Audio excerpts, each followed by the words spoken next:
tú eres un chico que se ha criado en Móstoles. Sí, señor, en el barrio de Móstoles, en la calle Barcelona del barrio de la Loma. Y ¿Esa casa sigue siendo de la familia? sí, sí, claro, claro, claro. Ahí todavía existe y todavía tengo algunas cosas allí guardadas. ¿Ah, Y, sí? sí, sí, sí. ¿Qué tienes? Pues desde cintas de casete de los Striper, para que te hagas una idea. ¿En serio? Sí, sí. Y bueno, pues mi primer ordenador también está allí y tal. Tengo algunas cosas en esa casa. Una casa muy chiquitita de 50 metros cuadrados. Pues lo que es el barrio de Móstoles. Pues me crié pues, con los chicos de barrio en aquel entonces. Unos éramos hijos de pintores, como era mi caso, otros de electricistas, de fontaneros, etcétera. Muy, muy común en una ciudad dormitorio de Madrid, como es el caso de Móstoles. Y desde muy pequeñito empecé con los ordenadores. En aquella época, eras un chico de estos que tienen muchos amigos? No, ¿O eras así en plan solitario? Yo era gordito, con la cara redondita, el empollón de clase. Pero ahora No. está muy flaco, ¿no? Sí, a base de hacer deporte y controlar la alimentación, ya sabes cómo va esto. Y, pero en aquel entonces pues me gustaba mucho los libros y leer y era bastante solitario. Los cómics y pasar tiempo solo. Y pusieron una academia de informática en la calle Barcelona, que se llamaba la Academia Rus, y me apunté a ella. Había un cartel que ponía que la informática es el futuro. Claro, en aquel entonces yo no sabía ni lo que era la informática. Recuerdo que tuve un vídeo, que tener un vídeo era como lujo máximo de tecnología en aquellos años, en el año 86, es decir, que yo tenía 11 años y fue mi primer contacto con la tecnología, un vídeo. ¿Un vídeo? Un vídeo en el año 86. Y en el año 87 pusieron esta academia y ponía la informática es el futuro, yo me apunté y me apunté a programar en BASIC en unos ordenadores pues que eran primero que usé era un Dragón, que tengo una réplica de ese ordenador Dragón. ¿Ese es anterior al Commodore 64? ¿O? Bueno, son de la época, son los ordenadores de 8 bits de aquella época. El Dragón es uno antiguo. Luego en España se popularizó mucho el Amstrad, el ordenador Amstrad y el ordenador Spectrum, ¿no? Amstrad, Spectrum, el Sinclair, eran como los más... El Amstrad que tenía la disquetera incluida... Había de cinta y de disco, incluso había uno con monitor a color y un convertible para convertirlo en televisión, que era como tope de gama. Que yo tuve el CPC 6128 se llamaba. Entonces me apunté a programar en BASIC, tuve un profesor que se llamaba Teo, que no sé nada de él, le perdí la pista, de hecho intenté un día a lo mejor por está en internet. Anonymous ahora. No sé, puede ser, no lo sé. Intenté localizarlo, pero no sé nada de él. Y era muy friki, me enseñaba muchas cosas, nos hablaba de libros y tal. Recuerdo que organizó una excursión para todo el grupo a ver la película de Robocop, que la estrenaban en el Cine Capitol, ¿no? Del grupo de los estudiantes de BASIC. Sí. Hacías excursiones. Sí, sí, tremendo. Yendo a Madrid, de Móstoles, bueno, una locura. Y con 13 años me apunté a un concurso que hicieron en Radio Nacional de España, se llamaba Bienvenido Mr. Chip, donde buscaban a las jóvenes promesas de la informática. Y te encontraron. Y bueno, yo me apunté, nos dieron un montón de documentación, había que examinarse, pues yo qué sé, desde sistemas operativos, tipos de impresoras, saber cómo funcionaba la impresora térmica. ¿Cuántos años tenías ahí? Pues 13 años tenía yo. 13 ¿Y años. tú, por iniciativa propia, te estudiabas todo eso? Sí, claro, era súper divertido. Y además empezabas a hacer grupete con gente que estaba con las mismas inquietudes y te retroalimentabas. Hay que tener en cuenta que no teníamos internet. Hasta que no llega Infobía ya en el año 96 o 97, pues internet era una cosa que se oía que existía en Estados Unidos, que era el futuro, ¿no? Entonces te alimentabas de revistas, que fotocopiabas artículos de las revistas de la Micromanía, la Microhobby, las que salían en aquel entonces, y ibas aprendiendo cosas. Entonces yo conocí ahí, cuando tenía 13 o 14 años, conocí a otro chaval de barrio, que se llamaba Rodol, que vivía como 3 calles más abajo. ¿Ese le conociste en la academia? le conocí pues, por el barrio, por alguno de los amigos y luego él también iba a la academia. ¿Se apuntó contigo? Sí, él se apuntó también a la academia. Y bueno, él es 2 años mayor que yo y quedábamos para aprender, pues en aquel entonces, conectarse a Internet, porque hoy en día la gente dice que si las criptomonedas son complicadas o que si el metaverso es complicado, la inteligencia artificial. Conectarse a Internet en 1994, en 1993, antes de que llegara el Windows 95, o incluso con Windows 95, con los modems que tenías que configurar los ISPs y tenías que poner los drivers y las IRQs y no sé qué, tenía su complejidad. Y pues esa relación de amistad que forjamos Rodol y yo, pues nos llevó a que siguiéramos juntos hasta hoy, ¿no? ¿Sigues siendo amigo? Sí, claro, y trabajamos juntos. Fuimos a la universidad juntos, diferentes turnos, porque Rodol y yo somos muy distintos. Yo iba al turno de mañana y él el turno nocturno. Hay gente que piensa que los hackers son todos nocturnos, ¿no? Hackers diurnos. A ver, un hacker en condiciones está a las 4 de la mañana, no se ha acostado y está en una habitación que tiene la luz muy baja, con la luz de la pantalla dándole la cara, claro, con una bolsa de chetos acabada al lado. Bueno, pues Rodol y yo coincidíamos como la canción de Joaquín Sabina, ¿no? Que dice, esa hora que confunde al borracho y al madrugador. Pues yo siempre he sido muy madrugador y Rodol es muy nocturno. O sea, os veíais un momento. Claro, bueno, en la universidad nos veíamos al mediodía. En la universidad nos veíamos al mediodía, yo terminando mi jornada y él viniendo a la universidad. Pero luego quedábamos por la noche, cuando él volvía de la universidad, y quedábamos a tomar café y hablábamos de cosas. Al mismo tiempo, de Móstoles, pues había que buscarse la vida. Yo trabajaba de todo, desde los 12 años, todos los fines de semana pintando pisos, ahí, introduciendo el gotelé en este país, quitando el papel pintado e introduciendo el gotelé, que luego yo sé que vino otra generación después que quitó el gotelé para poner la pared lisa, ¿no? Que es otra generación. Incluso hubo una corta época de rayas. Ah, bueno, también. Y el estuco, que hacer estuco tenía su gracia, tener que darle. La arpillera, o sea, yo te puedo contar. ¿Y ahora en tu casa cómo tienes las paredes? Nada, lisas, totalmente lisas y blancas. Sí, no quiero nada. Lisas y blancas. Y pues yo trabajaba de pintor, luego pues repartiendo propaganda, luego estuve de albañil en el barrio de Tetuán y haciendo un piso. ¿Y dirías que esos años fueron felices? Tienen momentos. El tiempo y la nostalgia suelen dulcificarte las cosas que has vivido. Sí, ¿verdad? Pero si tú me dices... O sea, yo tuve una infancia que no fue precisamente esa infancia idílica que se supone que tiene que ser, ¿no? Era una infancia dura, con muchas cosas.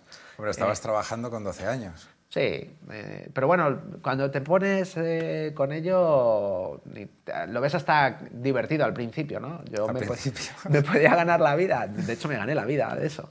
Y luego estuve de albañil, también de barnizador. De barnizador descubres que cuando lijas las paredes y golpean contra los cercos, se te lija la yema del dedo. Y entonces se produce una cosa que se llaman pitos, que es que tienes hipersensibilidad en la yema de los dedos y duele un huevo. ¿Sí? O sea, duele un huevo, sí, sí. Y es de cuando tú vas con la lija y golpea contra el cerco, te lija la yema, ¿no? Luego estuve de albañil, fue muy duro antes de entrar a la universidad. Ahí siempre es quizá de los trabajos más duros que he hecho, porque estaba poniendo ladrillo tosco. Entonces el ladrillo tosco es el que va en los muros interiores, no es el bonito de fuera, no es el visto, que se llama. Entonces, al meter los dedos, tienen esquirlas, no están limpios, se te meten por los guantes, y era verano antes de entrar a la universidad. Y entonces pues se te metían las esquirlas y se te pinchaban los dedos y te sangraban, ¿no? Y claro, no es lo mismo unas manos, no tengo manos de trabajar hoy en día en la obra, ¿no? Y la gente que lleva muchos años en la obra, en la construcción, pues tiene los... Y en aquella época tú tenías una mente emprendedora y te planteabas cosas como: tengo que ver cómo hacer que esto de la construcción me sea rentable, igual si contrato yo gente y monto una cuadrilla puedo hacerlas... No, en aquel entonces estuve a punto de escribir un libro porque tuve que aprender tanto de argot de la construcción, lo que era escribir un libro del argot de la construcción de esto, porque porque tenía que aprender cosas como lo que era la cincha, lo que era el chino, o sea, el argot del mundo de la construcción es enorme, ¿no? Y yo me tenía que apuntar las palabras porque estaba aprendiendo y era difícil. Además, recuerdo que ese verano fue duro y fue el detonante para que dijera, yo voy a estudiar como un hijo de puta, pero yo no voy a trabajar aquí, ¿no? De hecho, tenía una novia en aquel entonces y uno de los días que llegaba con la mano... ¿Ligabas mucho? ¿Tenías sí. éxito? No.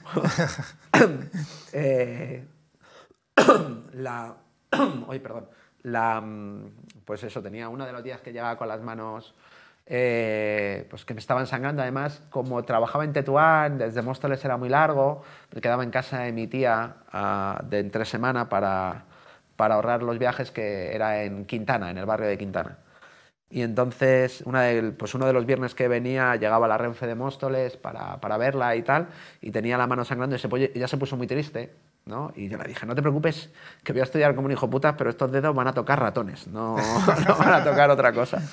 Y fue duro, pero también es verdad que eso hizo que espabilara mucho y que tuviera muchas ganas de salir adelante.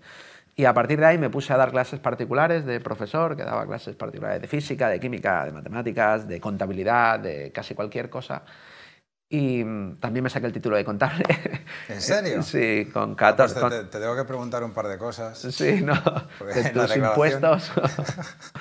Y me lo saqué me examiné en la Plaza de la Villa en Madrid, que hacía. También me saqué el título de mecanografía, con los 3 cursos de mecanografía en un verano, cuando tenía 13 años. De todas maneras, tú ya tienes tantos títulos, sí, que no creo ni que los recuerdes, los títulos que tienes. Bueno, los recuerdo porque todos han costado, no es fácil. Y yo tenía siempre esa necesidad de sobrevivir, ¿no? No sé lo que va a ser de mí en el futuro y tengo que salir adelante. Yo me saqué la universidad, por supuesto, la ingeniería técnica, me puse a trabajar, volví a la universidad con 30 años. ¿Sacaba buenas notas? Bueno, hasta el instituto sacaba muy buenas notas. Cuando llego la época de la universidad y tengo que trabajar 8 horas todos los días, apruebo, saco bien, saqué los 3 cursos, pero algunas asignaturas he sido un estudiante normal. He sacado 5,3, 5,4. ¿Te suspendieron alguna? Sí, claro que he suspendido, sí. De hecho, el día... ¿Copiaste en alguna? No, eso nunca, no. De hecho, el día que... Yo he tenido la suerte de que mi escuela me nombró embajador honorífico por mi carrera en ciberseguridad años después. Y cuando volví a la escuela me llevé las notas, porque la única asignatura que no estudié en la universidad era seguridad informática. ¿En serio? En serio, sí, era optativa y yo opté por no hacerla. Y me llevé las notas y se las leí, y algunas como estadística. Pues 5,7 en tercera convocatoria, porque estadística era súper jodido en aquel entonces. Entonces, para que te hagas una idea, volví con 30 años a la universidad. Primero intenté en la Carlos III, pero me fue imposible. Intenté volver a la Carlos III y ese año tenía muchísimo trabajo y no pude hacer nada, así que nada, ni aprobé ningún examen. ¿Dónde trabajabas? En aquel entonces ya había montado Informática 64 con Rodol, habíamos montado nuestra empresa con 24 años. Cuenta la historia de la servilleta. Ah, sí, esa es muy bonita. Rodol y yo estábamos en la universidad y yo quería entrar de informático, ¿no?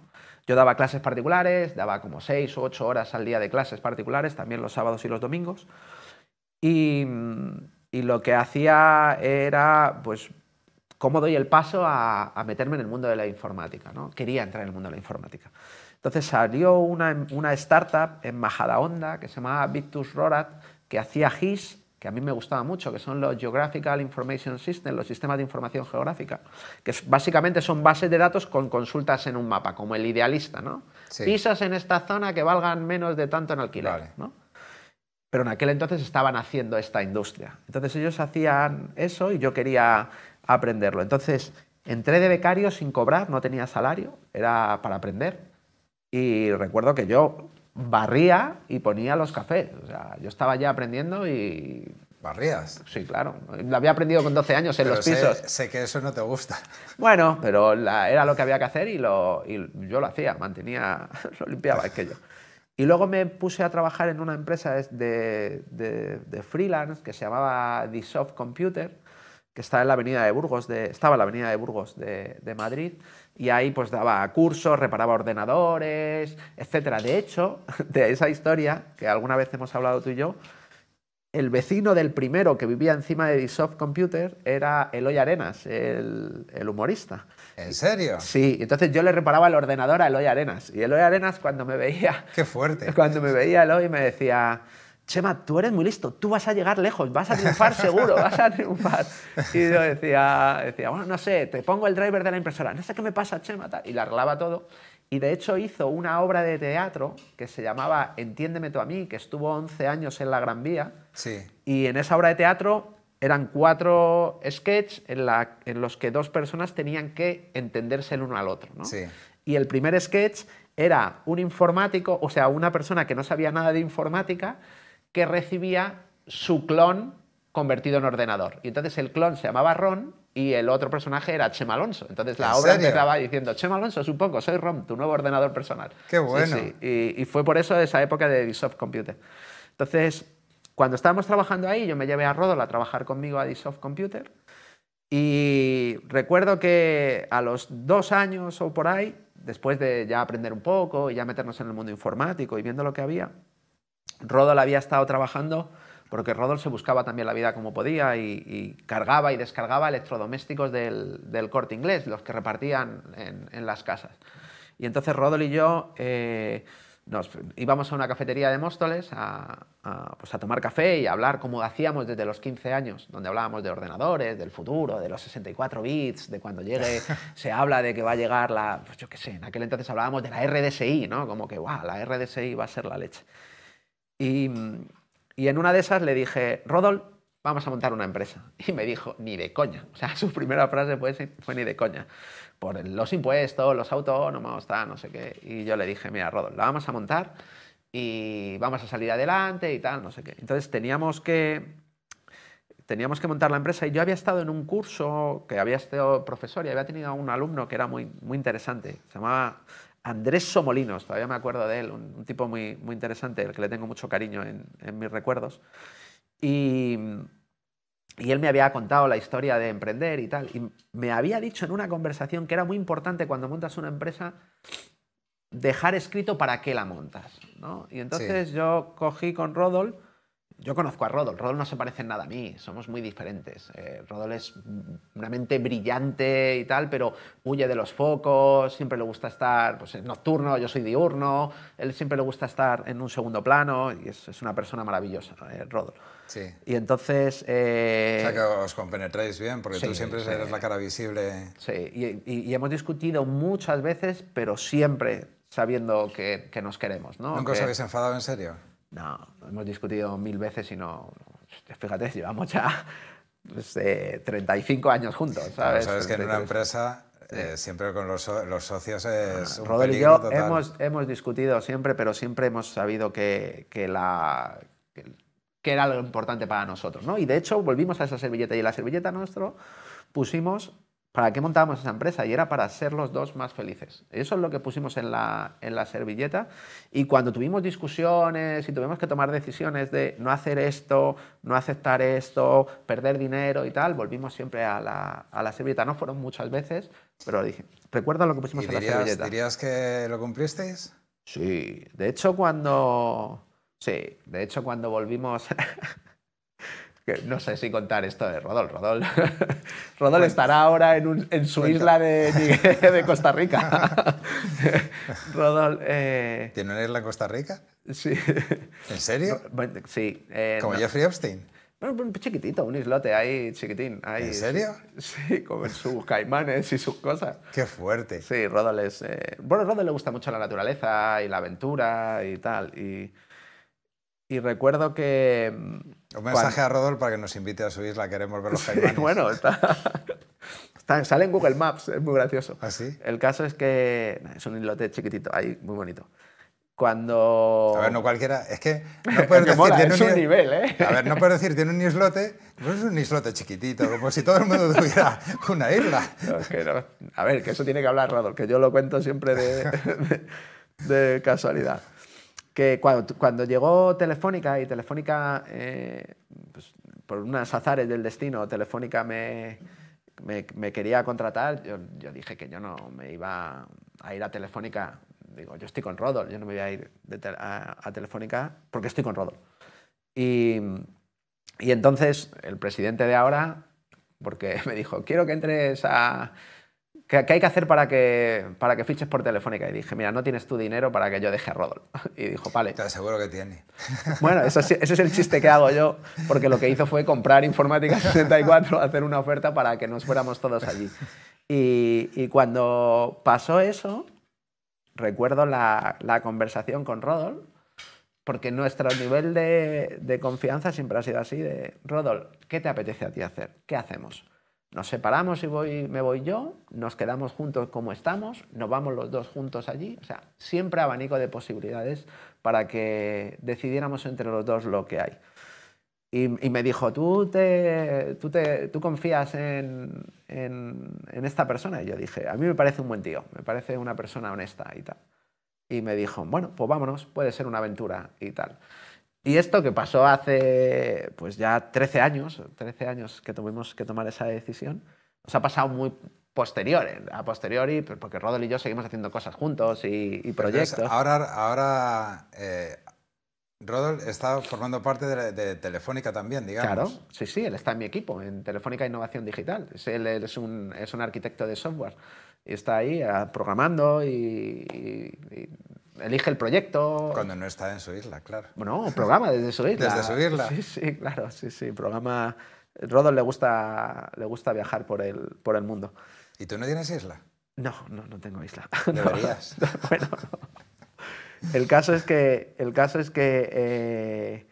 montamos la empresa con 24 años y estuvimos 12 años y medio con la empresa hasta que llegó Telefónica. Y seguimos juntos, o sea que todo muy bien. Ahí. Qué guay. Perdona, es que no se me va la isla de la cabeza. Oye, traemos a Rodol un día. ¿Tú has ido? Hombre, yo encantado. Yo no he ido a su isla. ¿No has ido a la isla? No, he visto sus fotos. A lo mejor la tienen en la foto del WhatsApp. Y a ver, ¿está allí con mucha gente o en la isla suya? No, es solo? solo él.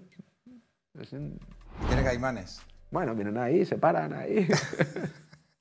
A mí me lo cuenta y digo, no sales corriendo. ¿Te manda fotos de los caimanes y eso? Sí, alguna lo ha mandado, sí. Qué bueno, tío. Sí.